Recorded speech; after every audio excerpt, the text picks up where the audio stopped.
Sunday special chicken curry సింపుల్గా టేస్టీగా ఎలా చేయాలో చూడండి. చికెన్ని ఒక బౌల్లోకి తీసుకొని మ్యాగ్నేట్ చేసి పెట్టుకుందాం. ఉప్పు, కారం, పసుపు, అల్లం చిన్నులపాయ పేస్ట్, జీరా పౌడర్, ధనియాల పొడి, గరం మసాలా, కొంచెం పెరుగు వేసుకొని బాగా కలుపుకోవాలి. వీడియోలో చూపిస్తున్న విధంగా కలుపుకోండి. మసాలా స్పైసెస్ మొత్తం చికెన్ ముక్కలకి పట్టేలాగా కలుపుకోండి. ఇప్పుడు 2 స్పూన్స్ ఆయిల్ పోసుకొని ఒకసారి కలుపుకొని అరగంట సేపు డీప్ ఫ్రిడ్జ్లో పెట్టుకోండి.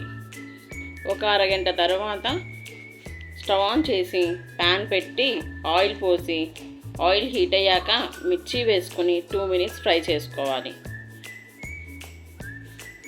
ఆనియన్స్ వేసుకొని 2 లేదా 3 నిమిషాలు బాగా ఫ్రై చేసుకోండి.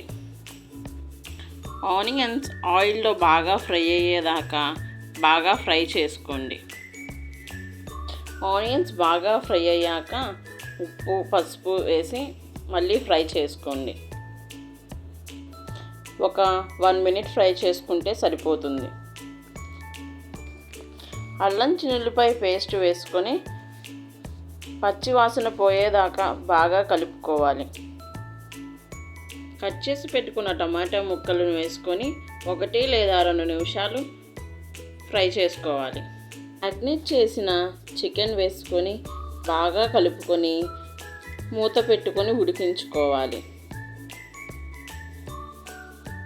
మధ్య మధ్యలో మూత తీస్తూ చికెన్ని కలుపుకుంటూ ఉడికించుకోవాలి. చికెన్ బాగా ఉడికి నూనె పైకి తేలాక 2 స్పూన్లు కారం, కొంచెం జీడిపప్పు వేసి బాగా కలుపుకొని 2 నిమిషాలు ఉడికించుకోవాలి. కారం, జీడిపప్పు వేశాక మూత పెట్టుకొని 2-3 నిమిషాలు ఉడికించుకొని మ్యాగ్నేట్ చేసిన బౌల్లో వాటర్ తీసుకొని ఆ మసాలా వాటర్ కర్రీలో పోయాలి.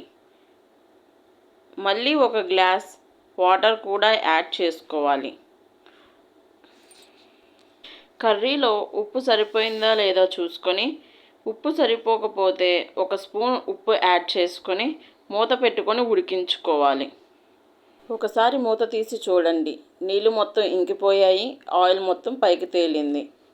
కరివేపాకు వేసుకొని ఒకసారి కలుపుకొని స్టవ్ ఆఫ్ చేయండి. కర్రీ అయితే చాలా టేస్టీగా ఉందండి. మీరు కూడా ట్రై చేయండి. నా వీడియో కనుక మీకు నచ్చితే లైక్ చేసి సబ్స్క్రైబ్ చేసుకోండి.